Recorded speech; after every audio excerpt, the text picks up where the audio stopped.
भगवान श्री राम ने रावण से युद्ध शुरू होने से पूर्व उसके दरबार में अंगद को शांति दूत बनाकर भेजा था, ताकि उसे एक अंतिम अवसर दिया जा सके और इस युद्ध को टाला जा सके। चूंकि अंगद शक्तिशाली भी था और बुद्धिमान भी, इसलिए उसका शांति दूत के रूप में चुनाव किया गया था।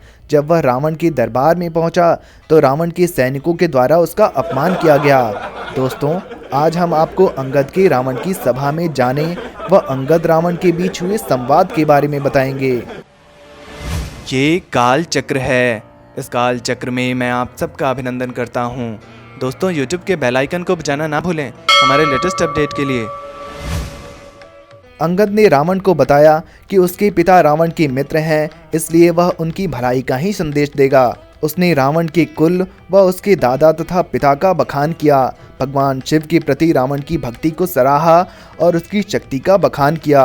साथ ही उसने रावण को चेताया कि उसने अपनी शक्तियों का दुरुपयोग किया है, जिसमें उसने अनेक ऋषियों, संतों, राजाओं का अपमान किया और उसी में अंधा होकर उसने जगत जननी माता सीता का हरण किया है।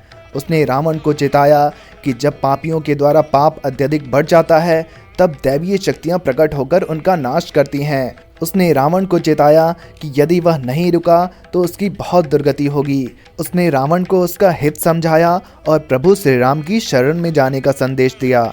अंगद ने आगे कहा कि प्रभु श्री राम बहुत महान हैं और यदि रावण माता सीता को सम्मान पूर्वक वापस लौटा देगा और श्री राम की शरण में चला जाएगा तो वे उसे क्षमा कर देंगे। उसने श्री राम की शक्ति का सभी के सामने बखान किया और बताया कि उनके बाणों में समस्त पृथ्वी का विनाश करने की शक्ति है।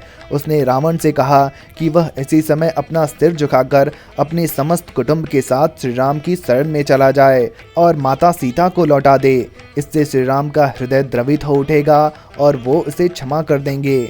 इसके बाद रावण ने अपने अहंकार स्वरूप श्री राम के शांति संदेश को भय का कारण समझा और उसने सभी के सामने उनका उपहास उड़ाया। उसने कहा कि जिसकी पत्नी को वह उठा लाया है और इतने महीने तक लंका में बंदी रखा हो, उसका पति बिना प्रतिशोध के कैसे वापस लौट सकता है।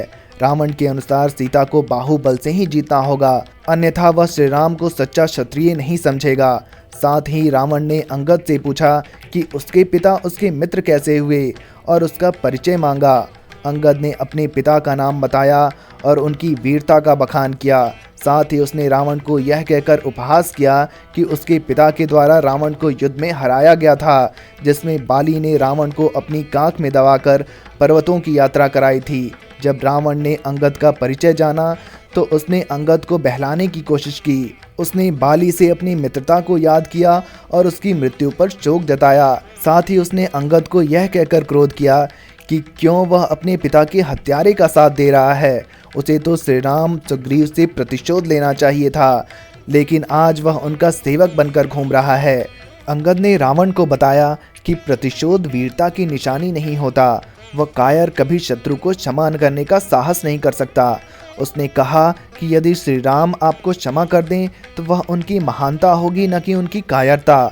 इसके साथ ही अंगद ने रावण को यह भी बताया कि स्वयं उसके पिता बाली ने मरने से पूर्व उसे श्री राम की सेवा का आदेश दिया था, इसलिए रावण को अंगद पर दया करने की कोई आवश्यकता नहीं है। उसने रावण को अपने आप पर दया करने को कहा और प्रभु श्री राम की शरण में जाने को कहा। उसने रावण को याद दिलाया कि किस प्रकार वह राजा बाली से युद्ध हार चुका था, किस प्रकार सहस्त्रबाहु ने उसे बंदी बना लिया था। उसके पिता बाली के द्वारा रावण को काख में दबाकर रखने वाली बात उसने फिर से दोहराई। उसने रावण से पूछा कि वह इनमें कौन सा रावण है। यह सुनकर रावण अत्यधिक क्रोधित हुआ और उसने अपने द्वारा किए गए वीरतापूर्ण कार्यों को बताया। रावण ने कहा कि उससे कोई भी नहीं जीत सकता, समस्त ब्रह्मांड में वह सबसे महान है। श्री राम तो केवल एक तुच्छ मानव है जो उसका कुछ नहीं बिगाड़ सकता। उसने स्वयं को श्री राम से महान बताया और उन्हें कायर बताया। यह कहकर रावण ने श्री राम का शांति संदेश ठुकरा दिया। यह सुनकर अंगद ने भरी सभा में श्री राम की चेतावनी रावण को सुनाई। उसने कहा कि रावण के पापों का दंड देने वह लंका के द्वार तक आ चुके हैं और उसे भगवान ब्रह्मा के वरदान के कारण जो अभिमान है उसके नष्ट होने का समय आ चुका है। यदि रावण अभी भी श्री राम की शरण में नहीं आया तो वे इस पृथ्वी को राक्षसहीन कर देंगे। श्री राम रावण का उसके पुत्र, बंधु व मंत्रियों समेत वध करेंगे। साथ ही उसने सभा में बैठे सभी लोगों से कहा कि अब रावण का अंत समय आ चुका है, इसलिए अभी भी जिस किसी को राम की शरण में जाना है वह आ सकता है, अन्यथा अंत में सभी का विनाश होगा। प्रभु श्री राम की चेतावनी सुनकर वह अंगद का ऐसा दुस्साहस देखकर रावण अत्यधिक क्रोधित हो उठा। उसने अपने सैनिकों से अंगद का मस्तक काट देने को कहा। इस पर अंगद ने सभी लंका वासियों को चुनौती दी कि वह अपना पैर इस धरती पर जमाएगा।